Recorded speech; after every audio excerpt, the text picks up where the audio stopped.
Okay. Good morning. Good morning. Good morning. You guys are live. Good morning. Have a great morning. Thank you. Thank you, Tamara, and good morning to you. And good morning, David. Hey, good morning. I'm looking for something that I had a Okay. quote on, but I don't seem to be able to find it. Good morning, Nina, and good morning to everybody who's listening and watching in. And we will go ahead with our show. I guess Tamara's usual greetings. We will just say good morning, good morning, good morning, everybody. And she is Tamara Johnson-shealey, candidate for the U.S. Senate. And we are friends and colleagues and comrades of Tamara.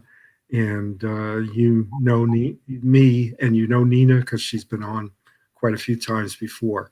So why don't we get going, okay? Okay. Nina, Yeah. you want to start us off with a question that Tamara suggested, asked you? You want me to read the question or what? Well, whatever, however, what's ever most comfortable for you.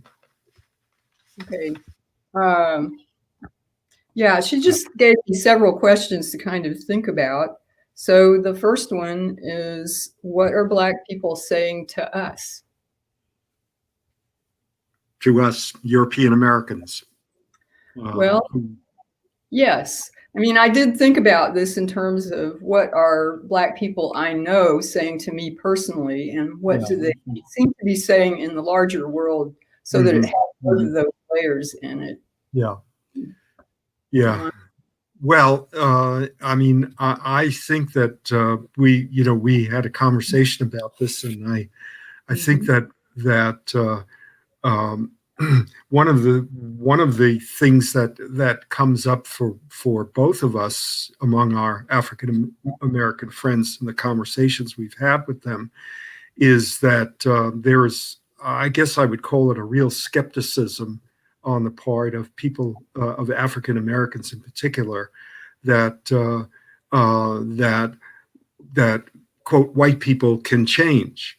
I mean, that's that I think is kind of a shorthand way of saying what. Uh, and I guess there again, there's an issue of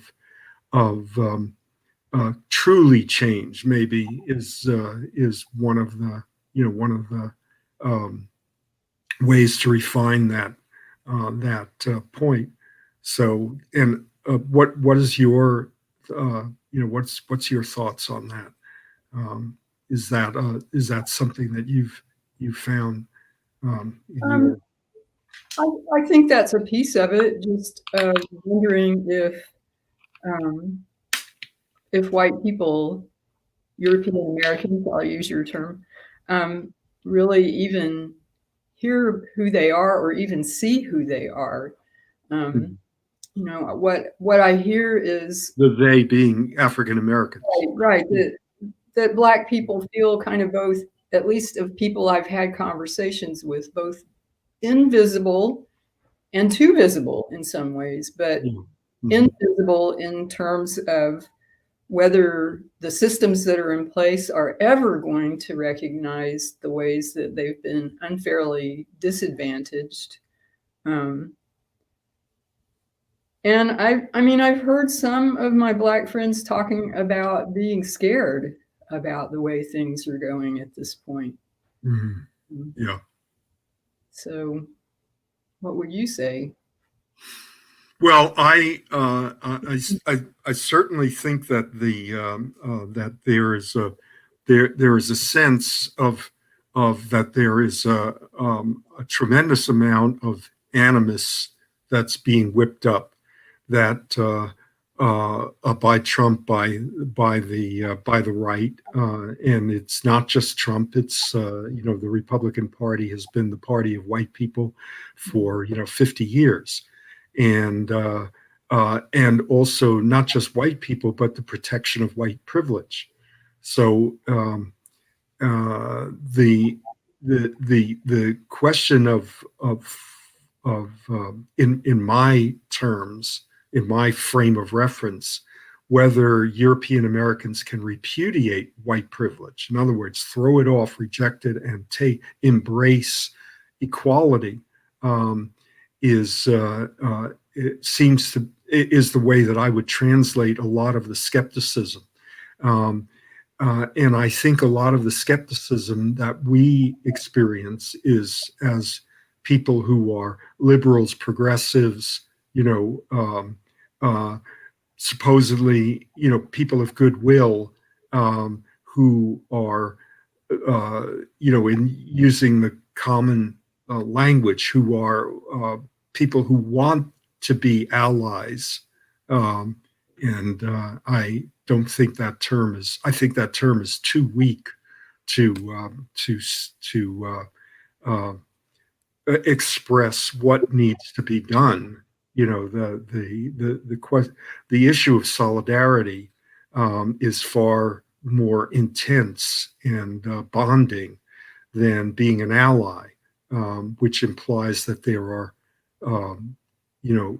it implies a certain amount of it being temporary or based on, on a kind of a quid pro quo, a transactional kind of relationship. And you and I think a lot of other people long for something much greater, than that, expressed in the Afro-Christian view term, beloved community, expressed in working class and labor union terms as solidarity. I think their meaning is overlaps enormously, and that requires that the us European Americans really have to fight for equality, and not simply as a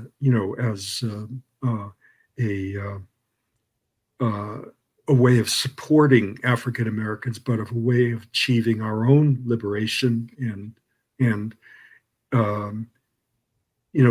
not only liberation in some kind of emotional level, but also in terms of getting out from under a system that is exploiting all of us. Yeah. And concentrating wealth and power. And there's just no way to do that without a thoroughgoing fight for equality. That appears to be something that in many circumstances seems to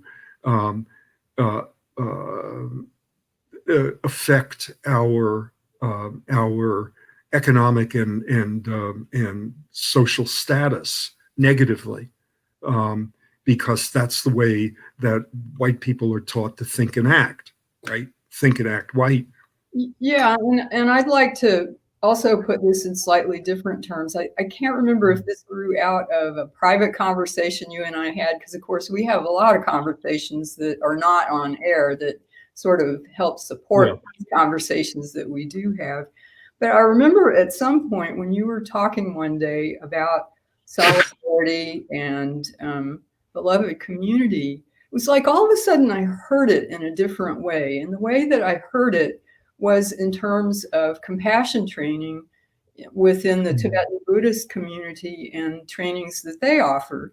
And what they were pointing out, which has been part of training that I have done and that matters to me, is that we are all dependent on each other, and we are far more dependent on each other than we want to recognize that we are. That, when we go through our days, we are the recipients of the work of probably maybe 95% or more of people that we never see at all.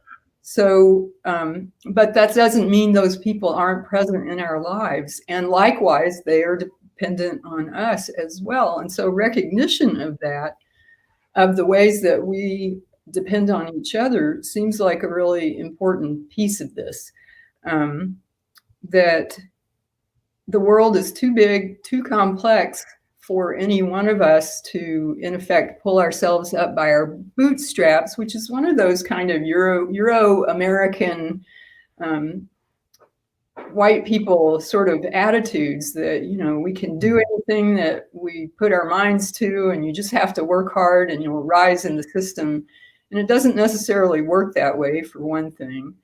And for another, it doesn't kind of take into consideration everyone. It implies that someone who pulls themselves up somehow did that magically all by themselves and ignores all the ways they've been supported by other people.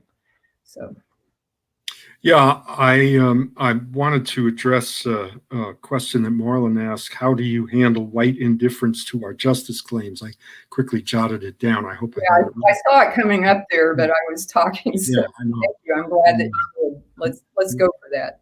Yeah, you know, I think that once again, you know, there are different um, uh, uh, categories or attitudes that European Americans have within the framework of thinking and acting white.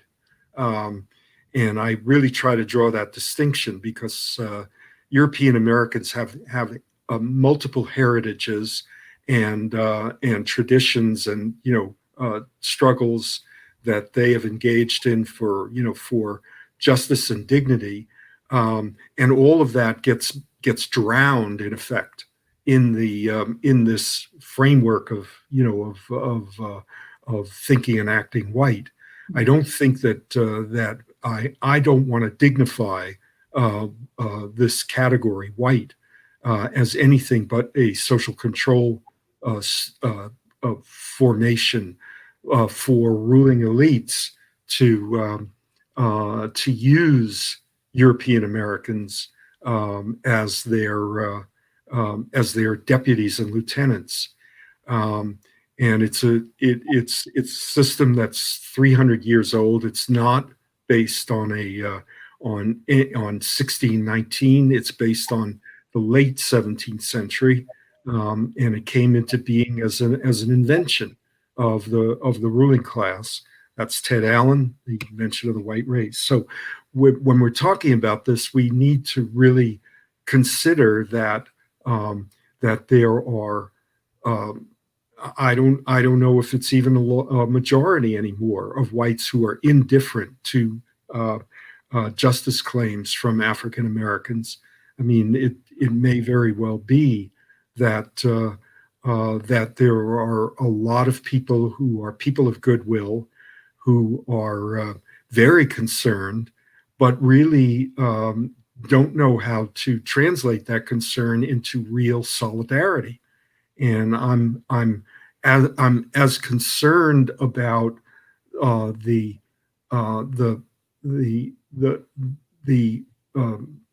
lack of direction, or however you want to call it, you know, lack of strategy among those people as I am to the people who are either indifferent or hostile, you know, because the only way that we're really going to get to those people who are indifferent or hostile is through European Americans of goodwill, you know, really getting out there and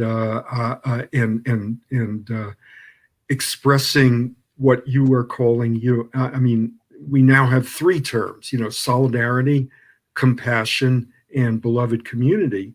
And the reason I insert compassion is just because I think it's relevant to what you're talking about. And just in case some people either don't really know what it means exactly, solidarity, or who are put off by it and have other associations with the word. And anyway, that's yeah.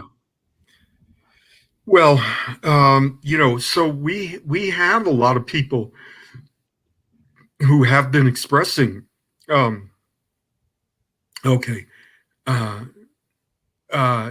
yes, I hear you on that question of reparations. This is about rephrasing Brother Marlon's question to justice claims. Yes, reparations. Let me let me ask.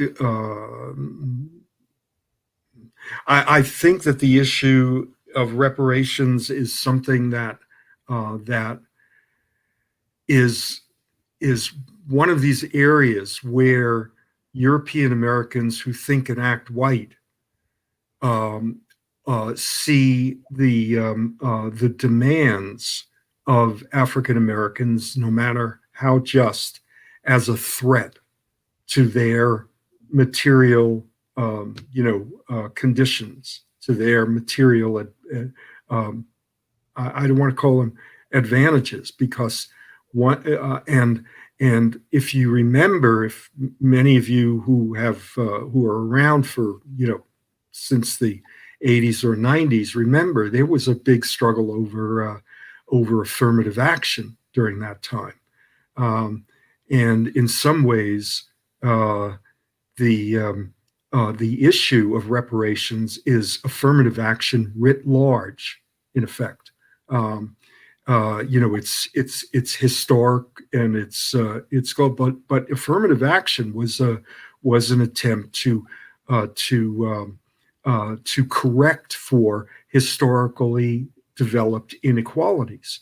And so, they without being directly a demand for reparations, it was a demand for rebalance, for a balancing, and in that context, let's say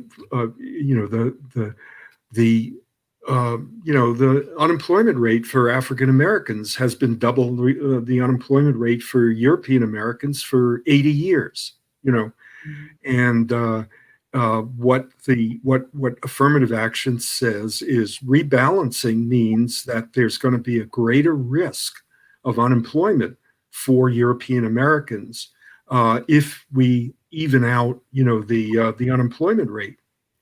And so that's the kind of thing that we as European American progressives, or people who want to be more than just allies, have really got to tackle. We've got to talk about that in terms that people who think and act white can understand. The same is true for for decades and decades, since the late 40s and early 50s, have been lily white suburbs, where people who were inner city working people, European American inner city working people, got access to single family homes in the suburbs. And the suburbs around the major cities of this country, in the Northeast, the Midwest, and the West, became white, and white only, white by design, because of all of the things that we're now uncovering about the GI Bill and the way that home loans were guaranteed by the federal housing acts, and all of these other issues. And so the sense that African Americans posed a threat to this property values, as it was so called. I mean, this is being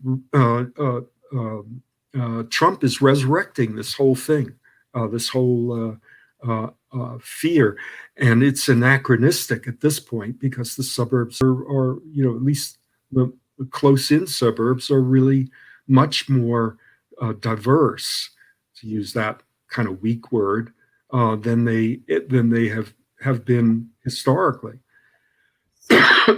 Yeah.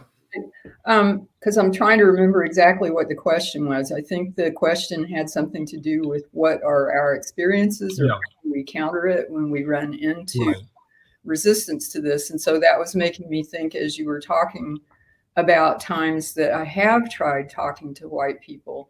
And what I can tell, at least with some, and in this particular case, I am talking about white progressives, and I was actually in an email group forum where this topic came up.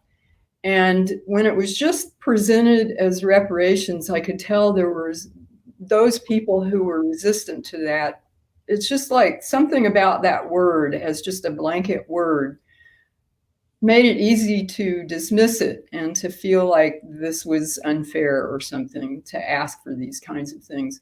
Like from talking with you, when I brought in things like, look, this is how the GI Bill worked. We had Black people who went and served in World War II, just like white people did, and who were entitled to the same benefits of the GI Bill, but didn't get to receive them. And then when I start getting real specific about what they didn't get, if they were Black, then it's like it will shift, at least for certain kinds of people. You know, I've also had other conversations because, you know, I call sometimes to say, well, I had this conversation and it went this way and I'm feeling frustrated.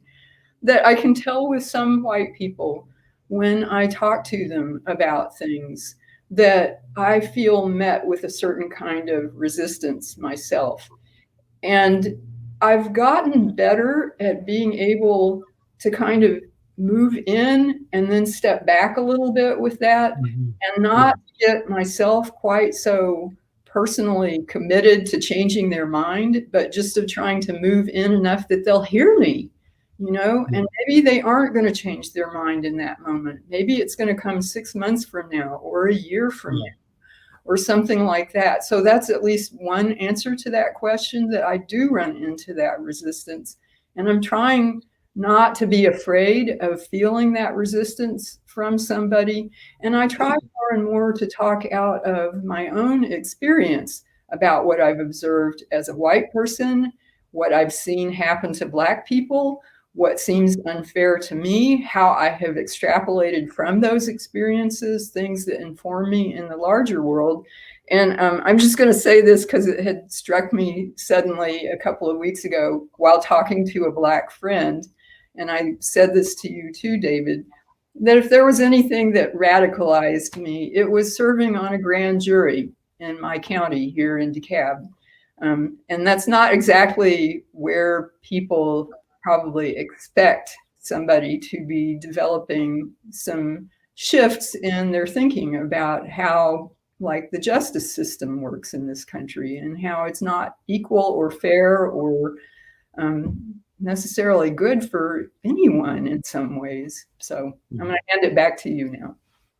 Well, I think that's there's I think we need to consider that there is a continuum, and that some people are receptive to factual. Some European Americans are receptive to a different set of facts than they're used to. In other words, their white blind spot, you know, is in some ways clashes with their worldview.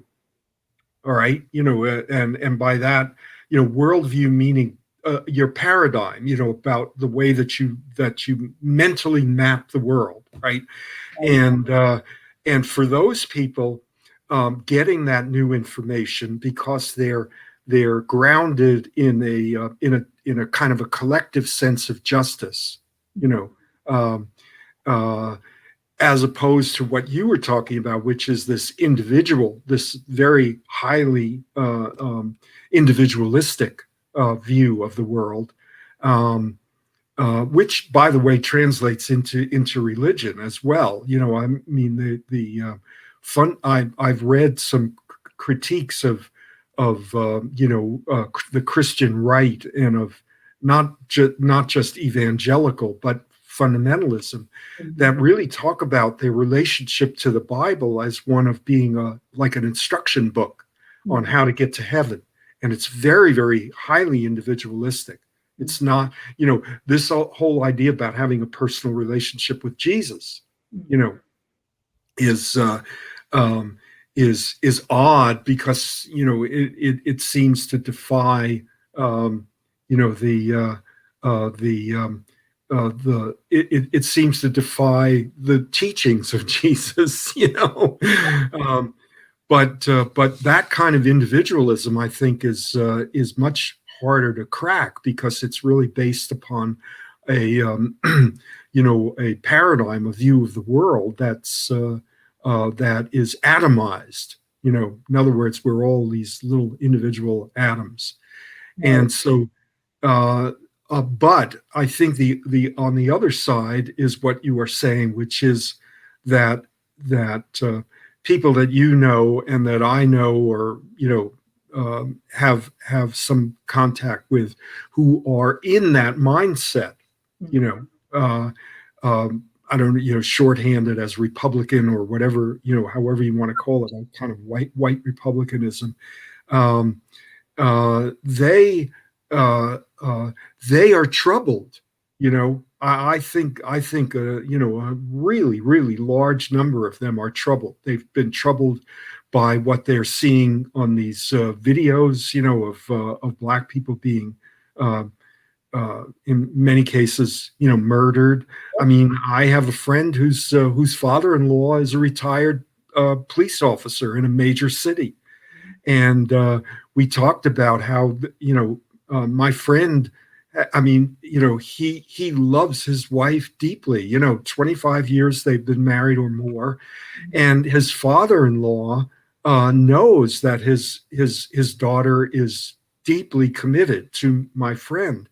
And about a year ago, he had that, this is a cop, this is a guy who's I don't know, a detective, retired.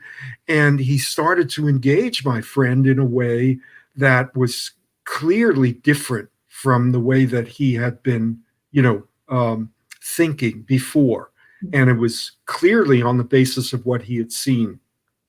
And that didn't comport with his own experience and his own values, and it came out in a very male, kind of confrontational way. But, when I talked to my friend, I said, I think he's reaching out to you, in the only way that he knows how. Yeah. So I think you've had similar experiences.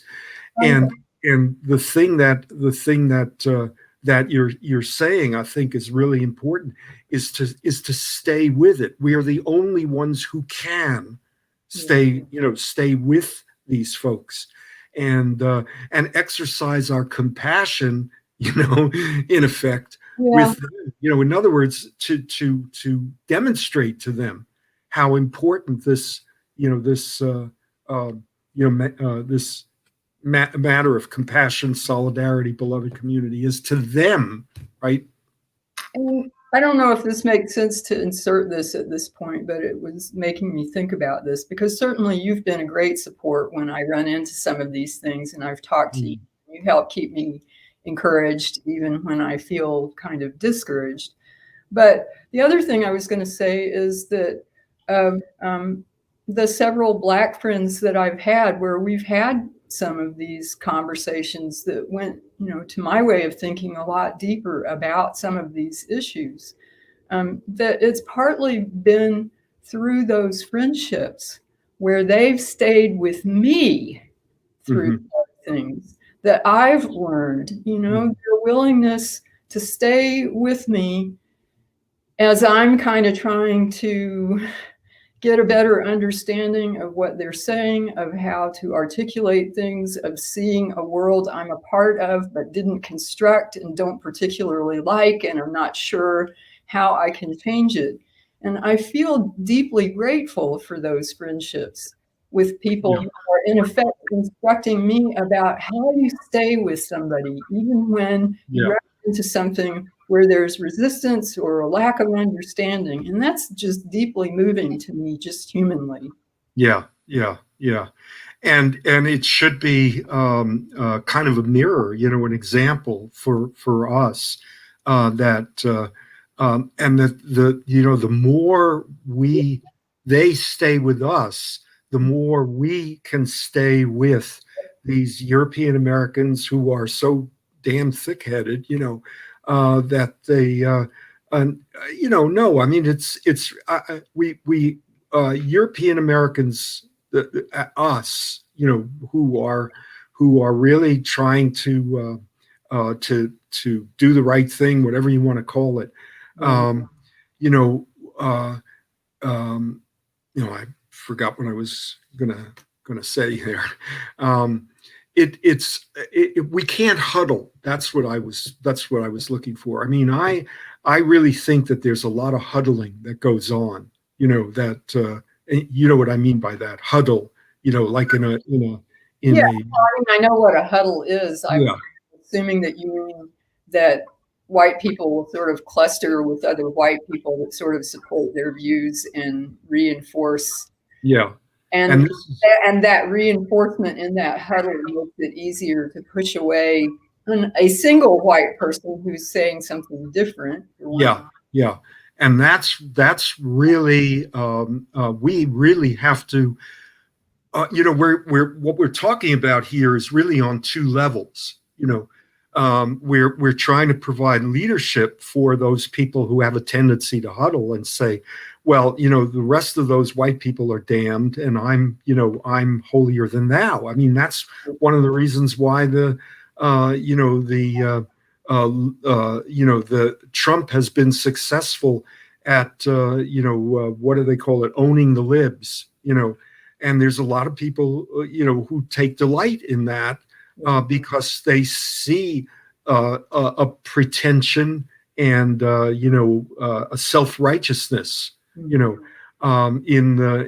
the positions that, and I would say that there's more than just a grain of truth in that criticism. I don't want to call it politically correct or anything, because that's also another weapon that's been used. Definitely. But there are things that I would say, I don't want to hear from anyone, right? And so you have to be both insistent upon your values and at the same time listening, and not only listening but also explaining your values. Why you don't use the N-word, why what are the reasons for that. In a lot of cases, I think it comes down to bullying. Yep.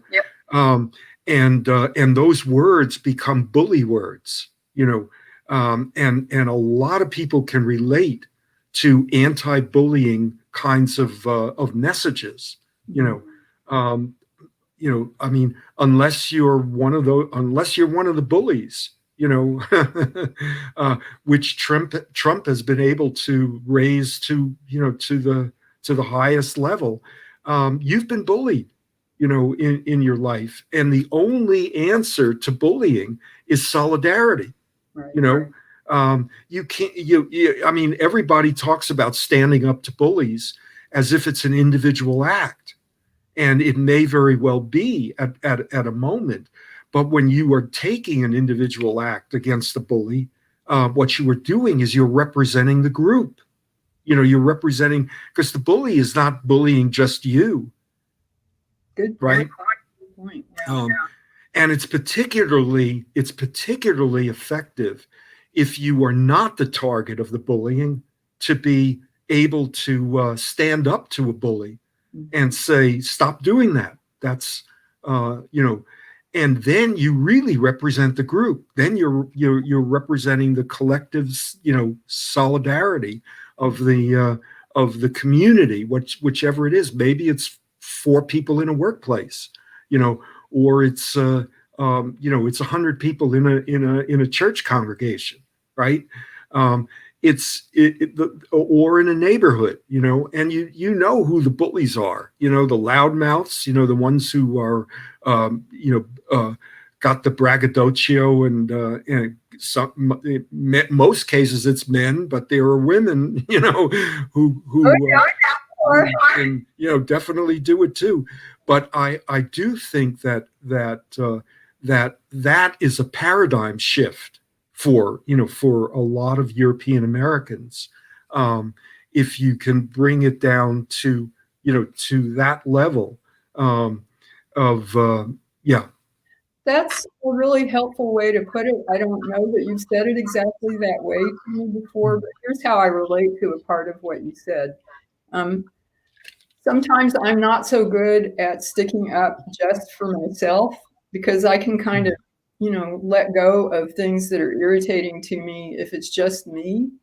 But if I think I'm fighting on behalf of someone else who needs me, who cannot take care of themselves, then I will fight hard to make sure that that other person stays safe and protected. And I'm thinking here in specific in relation to my father when he was older and had a form of dementia and could not do for himself things anymore. And I had to be the one to be legally stepping in for him and looking out for his best interests. And I didn't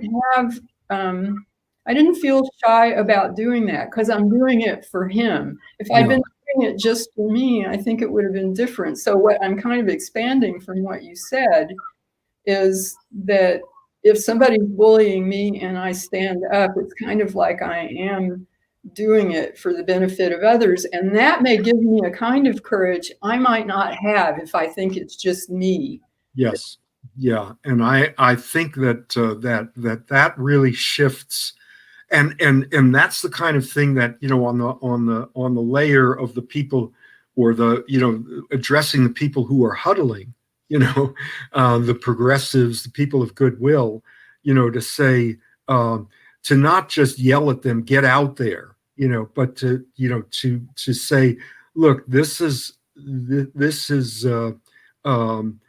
compassion building. This is this is solidarity building, and and that when you do it in that form, in which you are thinking about yourself as part of a greater good, a greater whole, Right. of human, I don't know what to say, humanity, or human. Humanity sounds good. Well, human solidarity, that Probably more than just human solidarity. It's also about a world that we live in and the animals that we live with, yeah, environment, everything. But anyway, yeah, go ahead. yeah, and it can't be all, it's got to be holistic. It's got to be, the whole shebang. But the idea of getting out there as being part of reclaiming your own humanity, in the context of I don't know, we're getting kind of abstract here, but I don't know if it's so abstract. What I'm thinking, though, is that you're describing one strategy for people who are kind of white progressives, liberals, or whatever. And there's another kind of broad category of people who are white, who I actually don't think are happy either about some of the things that we've been seeing this year, but who they're kind of in that middle zone. I know I've been in sometimes myself. Like I was talking to you a couple of days ago, and I guess I'll go ahead and say a little bit about it if this isn't too weird a time to do that. That I remember the point where I started shifting on this matter of police and the violence that they commit sometimes in situations where people end up dead that it doesn't seem like they should. And this was about 18 years ago. And I know that I wanted to believe at that point that the police were always the good guys and they had to do distasteful things. And maybe sometimes they made mistakes, but basically they were, doing the right thing. I wanted to believe that. And I can remember feeling kind of resistant. So the situation was, in this particular case, it was a white person who apparently was in the middle of what I think is fair to say was some kind of psychotic break, and had a 3-inch knife. So we're talking about a fairly small one, and had gone into a church sanctuary and was threatening people. And I guess somebody in the congregation called 911 and the police were sent. And this young man, who I think was 37 at the time, ended up dead as a result of that. And the police shot him. The police shot him. Yeah, they shot him. And the reason I became aware of this was because I was, again, in an internet group with a bunch of people, and about, I don't know, half a dozen of them knew the guy who had been killed by the police, and they were very angry and very upset, which I can understand why.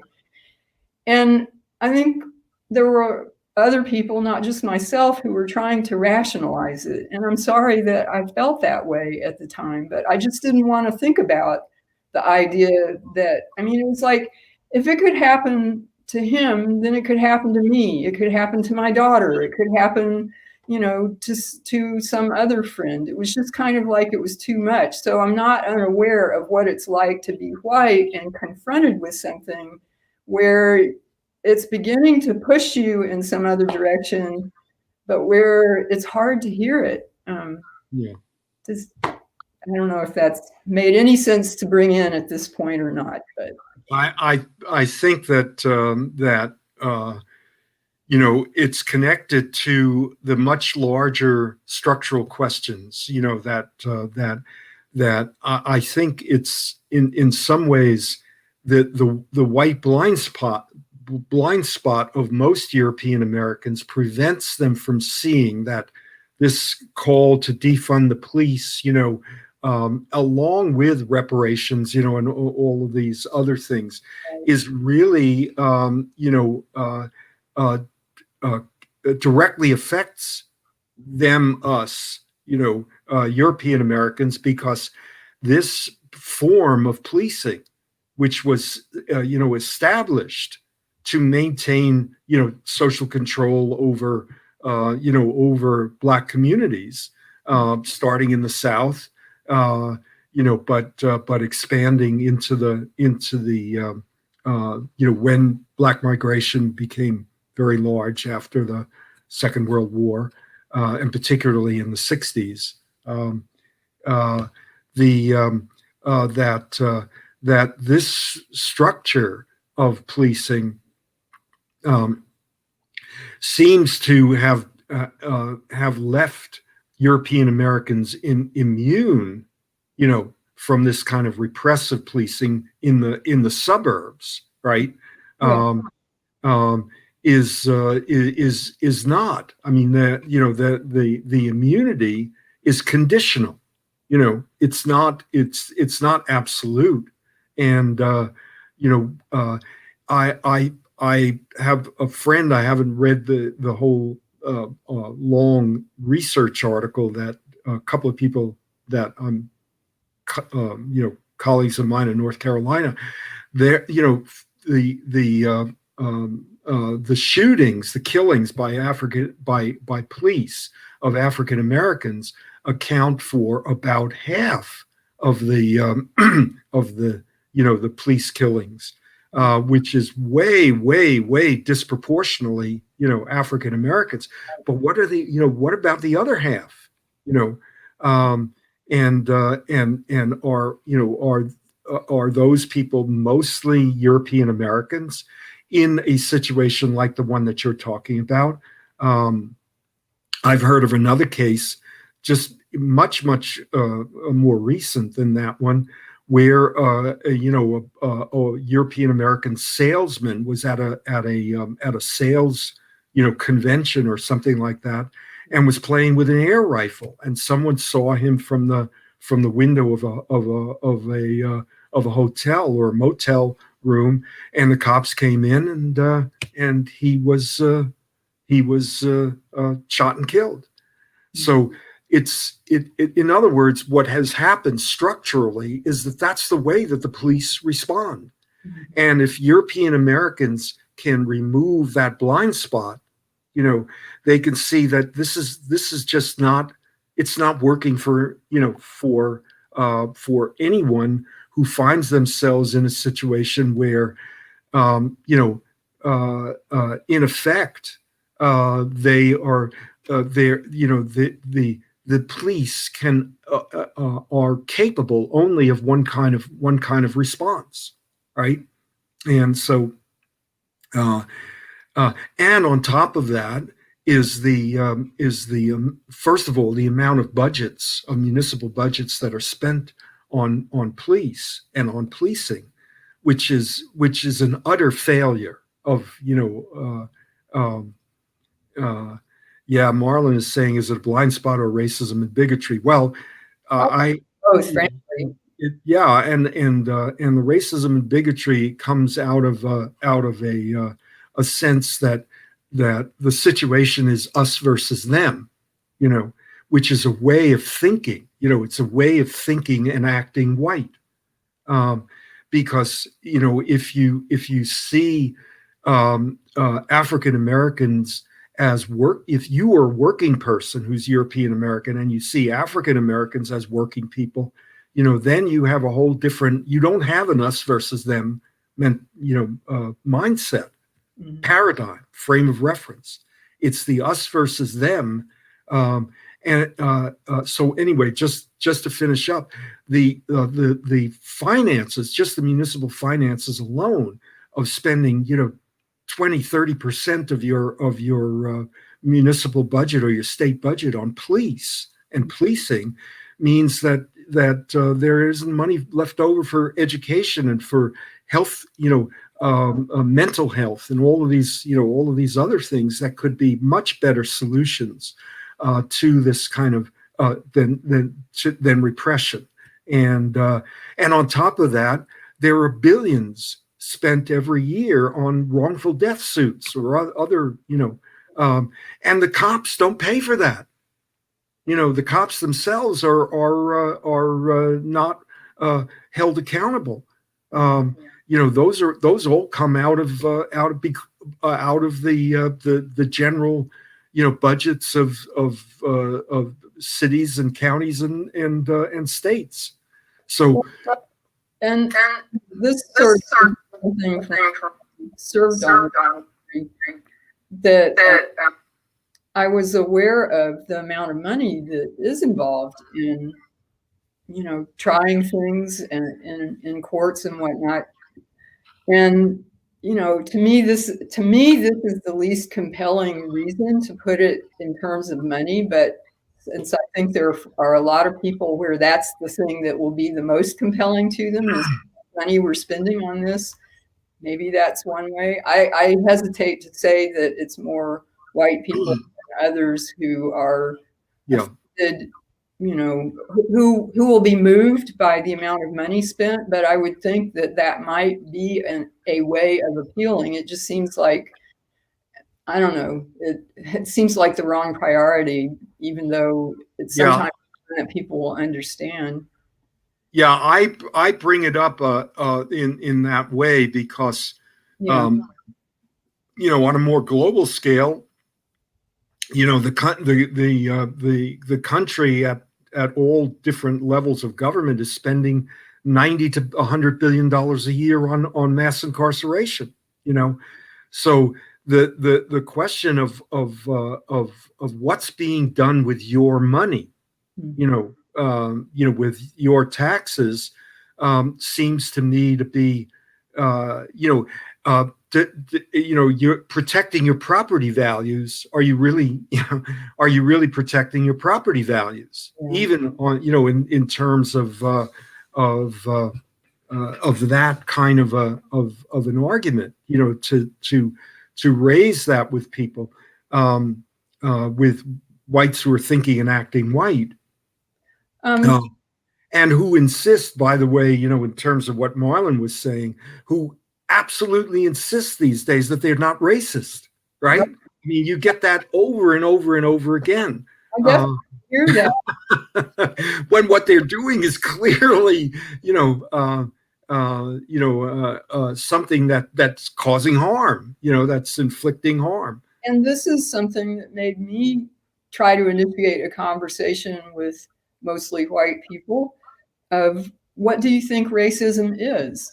Because it seems to me that what white people often are defining as racism is not at all how other people who are people of color or other marginalized groups may define those things. Because I kind of have the suspicion, and it's been really hard to pin it down, that for white people who will call themselves not racist and not bigots, what they're often meaning is that they don't use racial slurs. and that they would not personally discriminate against someone. And beyond that, I don't really think they're seeing ways that racism can be at work and that they are participating in racist systems and maybe even behaving in racist ways, even though they're not using racial slurs. Well, to use the the Trump, what do you want example, it's the Trump and Barr and most of these Republicans do not think there is something called structural racism. That Right. to them the term is connected with individual animus. Right. And I think that's what they share with a lot of these folks, and there is one of the places where European Americans of goodwill like us can really have an impact, is to ask people to think about what they mean by that. And is something, like the example that you were giving about GIs and getting loans to go and live in the suburbs, and is that fair? I mean, you don't have to use don't use the term, just ask if they think that's fair. And I think that the other thing I hear among a certain segment of white people is their belief that the civil rights movement, which happened, of course, in the 60s, early 70s, took care of all these problems, that it's all done, and that there can't possibly be anything else because it already got taken care of. That's one of the things I kind of hear, not necessarily exactly in those terms, but that's the gist of it, that it's already been done. There can't be a problem now. Well, that's the basis for undermining the Voting Rights Act, right? By the Supreme Court. David, I just want to say that we've got about 7 minutes left. Yeah. Just mindful of that. One question, which we could probably wrap up all of this with, is why does working together work for all of us? Why does that matter? So do you want to say something about that? I mean, I think we've kind of been touching on it anyway, but as a way to conclude this hour, that might be a good thing to talk about. Yeah, I mean, I do think that that this issue, Marlon is right there with us. Marlon is saying using your privileges, quote unquote, as a way of engaging in a fight for reparations. I think this is something that this is a strategy that I think is a failing one. Privileges only have one use, and that is to hook European Americans into acting as a social control stratum. If you want to talk about what we're talking about, I think it's the ability to freely move among other European Americans who think and act white. It has the privilege is unidirectional. It doesn't have any way of being used against it in some kind of jujitsu fashion.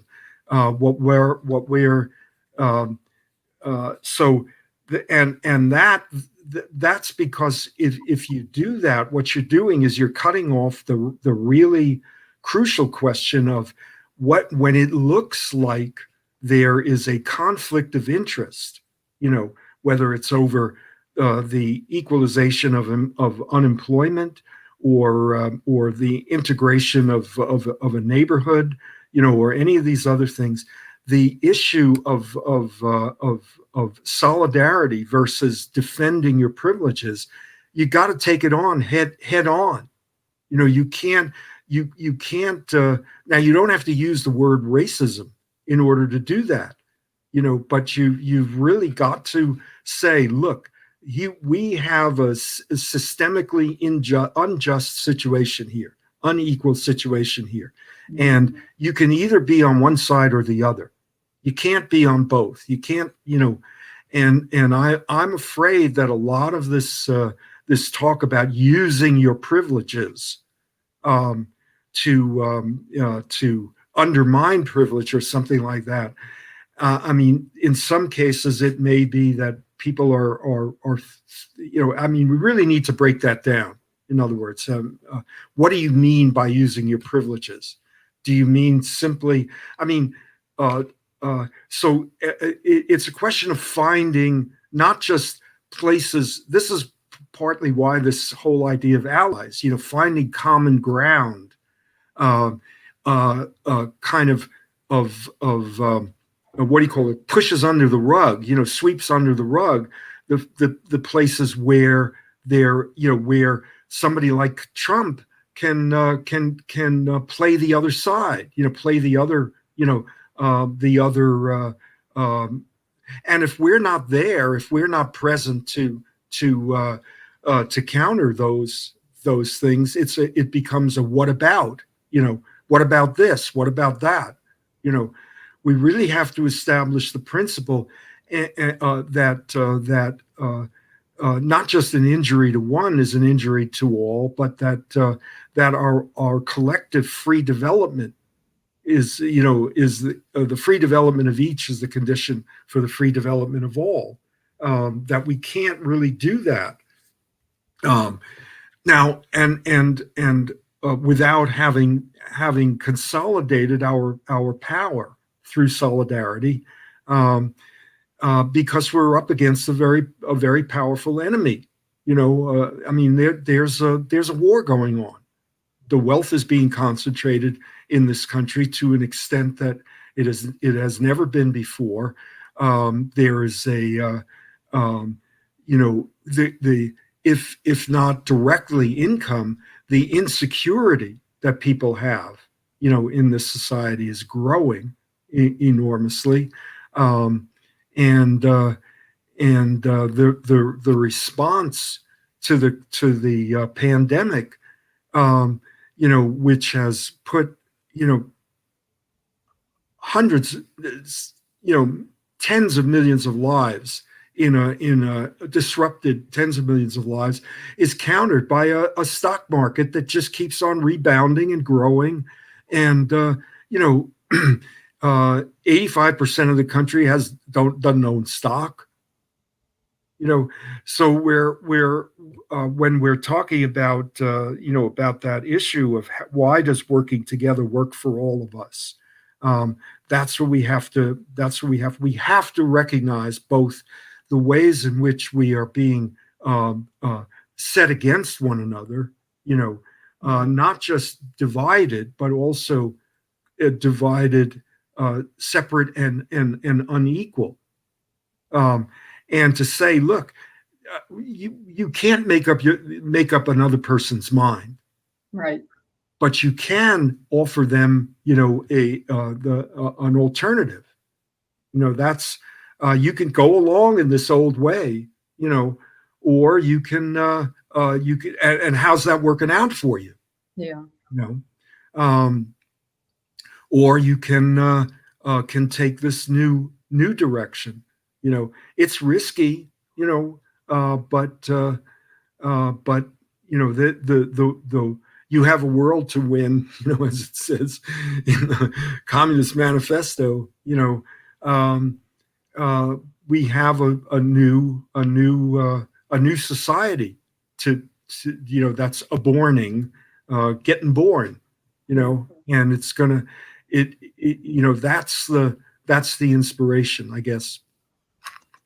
Well, thank you. We are at the top of the hour. David and Nina, I just want to tell you thank you for this conversation today that needed to happen. I appreciate you both sincerely. Thank you. Thank you, Tamara. Thank you, Tamara. Tamara for Senate.